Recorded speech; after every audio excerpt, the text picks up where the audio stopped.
What is going on, ladies and genitals? Yodi Slay here, bringing you episode 14 of my Borderlands 2 unique weapon series. Today, I have a unique submachine gun for you guys known as the Bone Shredder. In my case, it is the Zapper Bone Shredder. In your case, the prefix of this gun may change, but it will be some variation of the Bone Shredder. Now, those that are familiar with Borderlands 1, you may actually remember this gun, and you may actually remember the enemy that you're going to battle for this weapon, known as Bonehead 2.0. He actually dropped the Bone Shredder in Borderlands 1, and if you remember right, you got it at a pretty early level, and it could actually carry you through a lot of levels and actually did some work pretty early on. But to get to this gun and to Bonehead 2.0, you're going to want to head to the Arid Nexus Badlands. Once you spawn in, you will be there at the bottom right hand corner of the map. You want to work your way through the middle, there within the red circle, and that is where you're going to be facing Bonehead 2.0. Now, those that did not know this guy was here, this is actually, there's no reason to ever go into here. There's no side missions or anything that actually leads you to do Bonehead 2.0. It's kind of like just there. For those that remember, you know, the Borderlands 1, and they may want to go back there and kind of reminisce, they will actually find Bonehead 2.0, and I think it's pretty awesome that they put it in there. This gun is actually what confuses a lot of people with the legendary assault rifle, the Shredder Fire. Now, if you do not know, Bonehead 2.0 was actually rumored to drop the Shredder Fire assault rifle, and if you looked on, you know, different comments and stuff like that, people would argue and swear up and down that they actually got the Shredder Fire from Bonehead 2.0. But they were getting it confused with the Bone Shredder. As you can see here, he just dropped the Zapper for me. You see how the names are similar? You got the Shredder Fire Legendary that does not drop from Bonehead 2.0, and then you got the Bone Shredder. So people would actually get the name confused, and that's why there was so much confusion up in the air. It was like, dude, I know I got the Bone Shredder, or the Shredder Fire, but they actually really got the Bone Shredder. So that's where all the hassle came from. I do assure you that Bonehead 2.0 has been confirmed from Gearbox more than once. It was actually a misprint in the Brady guides that he does not drop the Shredder Fire. It meant to say the Bone Shredder, the unique submachine gun, as you've seen there. But I think it's pretty cool that they put Bonehead 2.0. This gun, I mean, I remember it in Borderlands 1 so much, getting it like a level 10-ish, you know, somewhere around there, and carrying me to like around level 20 and stuff like that. Maybe even getting it towards round 15 and stuff like that, but I really enjoyed the submachine gun itself. So right here where we're going to check out some gameplay, I'm actually going to read from the wiki really quick. It says, the Bone Shredder is a unique submachine gun manufactured by Bandit.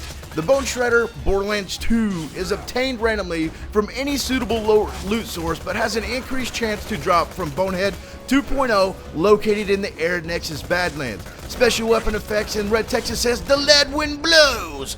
Mandatory double accessory. What that means is it's got like a grip and a scope and stuff like that. Now, usage and description, the Bone Shredder is a high rate of fire bandit submachine gun which always spawns with a double accessory, increasing the already impressive fire rate even more.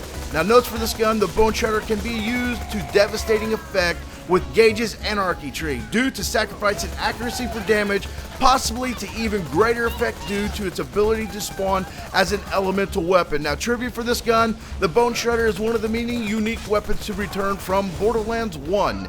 Despite now being a bandit weapon, the Bone Shredder retains the monochromatic color scheme of Borderlands 1 TDR weapons. I remember that all too well, seeing that gun drop, and it actually looked white, like snow white when it would lay on the ground. And you know, Borderlands 1 was one of my favorite games. I hadn't actually played it for a very long time, but I do remember the submachine gun. I remember Bonehead. You actually had to go back there for Borderlands 1. But check out the gameplay here. You can see that the magazine size for mine is freaking enormous. I've got like 126 bullets, I think, before I actually have to reload. Now, mine does have a scope on it. One thing you will notice is when I aim down sight, it is just hella inaccurate. Hella inaccurate. And it's not like, you know, something like the, what gun is it? Come to me. You know, one of the guns where when you aim down, or when you're hip fire, it actually increases the accuracy over time. It ain't got nothing like that. This bad boy actually keep bouncing as you fire, and it actually seems like it gets less accurate at times while you're firing.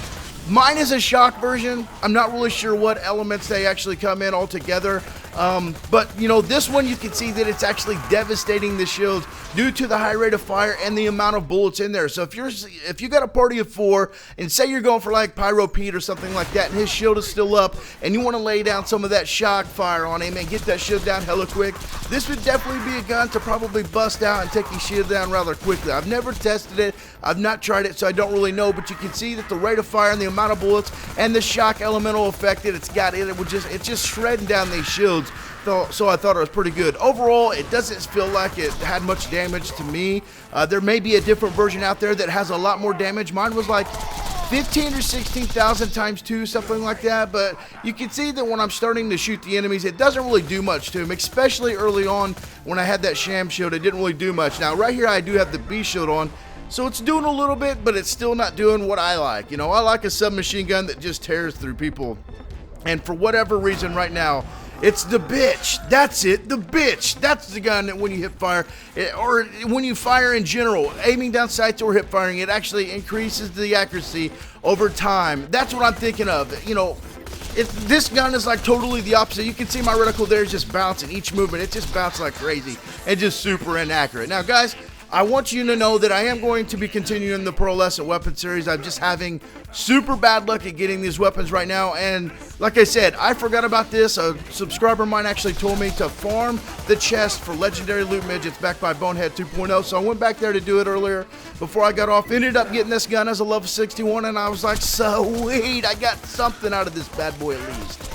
So I hope you're excited to at least get a unique weapon series. I do have the Saw Bar, the pearlescent weapon. Today, a new map pack for Black Ops 2 comes out. There's a new zombie map, Mob of the Dead. Some of you may know about it, some of you may not. I'm going to be focused on that a lot today, but I assure you Borderlands is still on the brain, and honestly, I'm not even that excited about the zombies. I just want to get these pearlescent weapons. But guys, I hope you enjoyed this episode. I'll talk to you later. Bye-bye.